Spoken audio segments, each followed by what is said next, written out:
That clunking noise over bumps might not be what you think. And if you misdiagnose it, you could end up replacing the wrong parts and wasting money. In this video, we'll go step by step to help you properly diagnose a bad control arm so you can confirm the problem with confidence before it gets worse.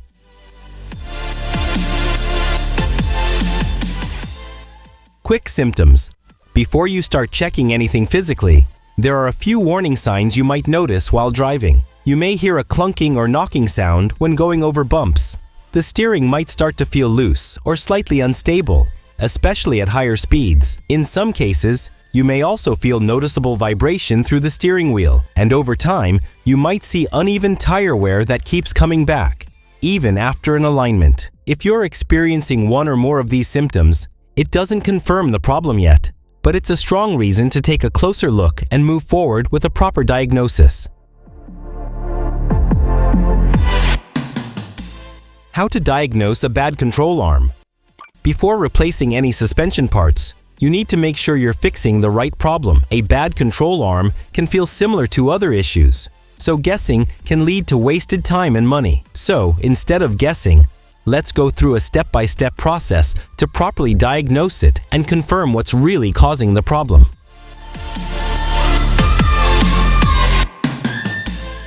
Step 1. Test drive check. The first step is a simple test drive, but you need to pay close attention to how the car feels and sounds. Drive over small bumps, rough roads, or speed bumps at a moderate speed. As you do this, listen and feel carefully. If you hear a dull clunk when going over bumps, it often points to worn control arm bushings that can no longer hold the arm firmly in place. Pay attention to the steering as well. If the car feels slightly loose, wanders, or doesn't track straight, especially at higher speeds, that could indicate unwanted movement in the suspension. You may also notice vibration through the steering wheel, particularly as speed increases. This can happen when worn components are no longer absorbing road impact properly. And also pay attention to how the car reacts under braking.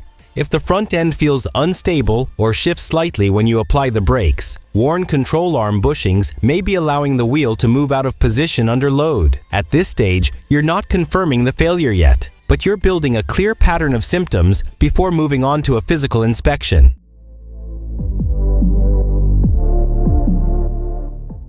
Step 2. Visual inspection.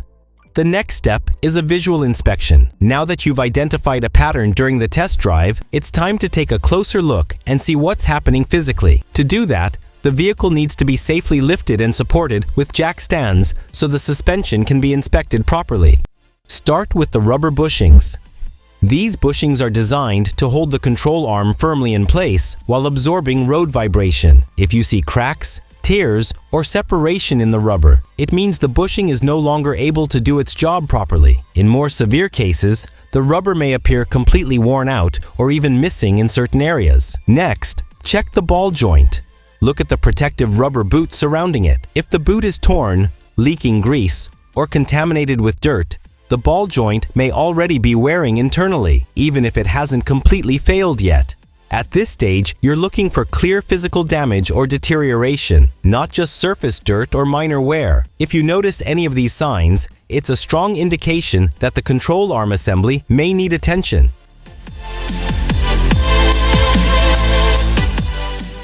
Step 3. Wheel play test. 6 to 12 check.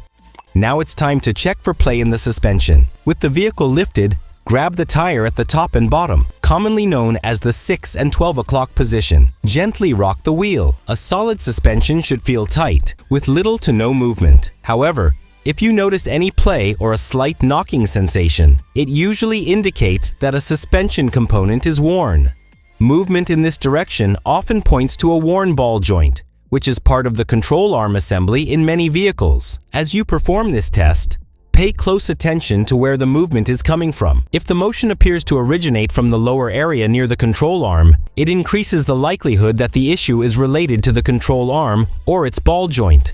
A worn ball joint typically creates more noticeable play, often accompanied by a knocking or clicking sensation during movement. In contrast, worn control arm bushings may not always produce obvious free play. Instead, They tend to cause softer, less precise movement, sometimes accompanied by a dull thud or a slight shifting sensation rather than a sharp knock. One important thing to keep in mind: make sure the vehicle is lifted by the frame, not the control arm itself. This allows the suspension to hang freely, making it easier to detect any play accurately. At this stage, you're getting closer to confirming whether the control arm is truly the source of the problem.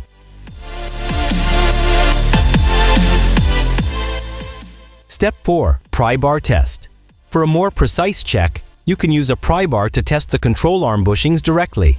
With the vehicle safely lifted, place the pry bar between the control arm and its mounting point on the frame. This is the area where the rubber bushing connects the control arm to the chassis. Then gently apply pressure and observe the movement. A healthy bushing should feel firm and resist movement, with only very slight flex. But if the control arm shifts easily, or you can see excessive movement in the bushing, it's a strong sign that the rubber has deteriorated and can no longer hold the arm securely in place. In some cases, you may even hear a slight knocking sound as the arm moves, similar to the noise you hear while driving over bumps. This test helps confirm what you may have already noticed during the test drive and visual inspection.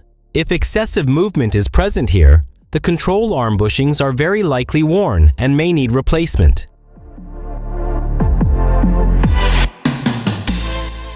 Common misdiagnosis. At this point, it's important to understand that not all suspension problems come from the control arm. Many of the symptoms you've noticed can feel very similar to other worn components. For example, a clunking noise over bumps is often mistaken for a bad sway bar link. Loose or wandering steering can also be caused by worn tie rods, and vibration through the steering wheel is sometimes blamed on failing struts or even tire imbalance. This is where many people make a mistake, replacing parts based on symptoms alone. The key difference with a bad control arm is how the wheel behaves under load. When control arm bushings wear out, they allow the wheel to shift slightly during driving, braking, or when going over bumps. This movement affects alignment in real time, which is why the problem often feels inconsistent and harder to pinpoint. Understanding this difference helps you avoid replacing the wrong parts and focus on what actually needs attention.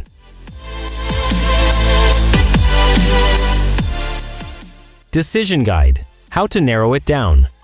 Now that you've gone through the checks, the next step is to connect what you found into a clear pattern. If the noise mainly happens when going over bumps and you've confirmed movement in the bushings, it's very likely the control arm bushings are worn. If you feel play during the 6 and 12 wheel test, especially from the lower area, it may point to a worn ball joint, which is often part of the control arm assembly. If your tires keep wearing unevenly even after alignment, that usually means something is shifting under load, and worn control arm bushings are one of the most common causes of that. And if the car feels unstable or slightly shifts under braking, that's another strong sign the bushings are no longer holding the control arm firmly in place. The goal here is not to rely on just one symptom, but to combine what you see, hear, and feel, because when multiple signs point in the same direction, your diagnosis becomes much more accurate.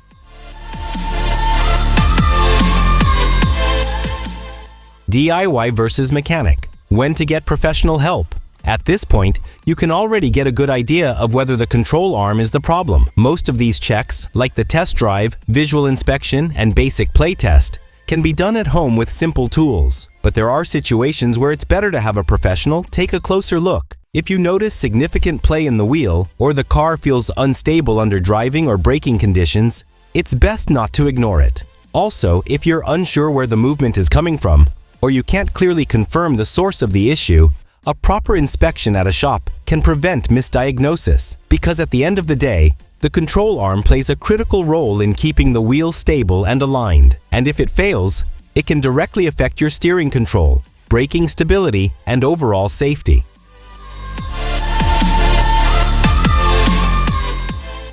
A worn control arm doesn't always fail overnight, but over time, it can seriously affect how your car handles. What starts as a small clunk or slight looseness can gradually turn into unstable steering, reduced braking control, and rapid tire wear. And the longer it's ignored, the more unpredictable the car becomes, especially at higher speeds or during sudden braking. The good news is, if you catch it early, You can prevent further damage to your suspension, avoid unnecessary tire wear, and keep your car driving safely and predictably. In many cases, early diagnosis also means a simpler and less expensive repair. So if you're already noticing the signs, don't wait. Check it now before it turns into a bigger problem. And if you found this helpful, make sure to check out our next video where we break down other suspension noises you should never ignore.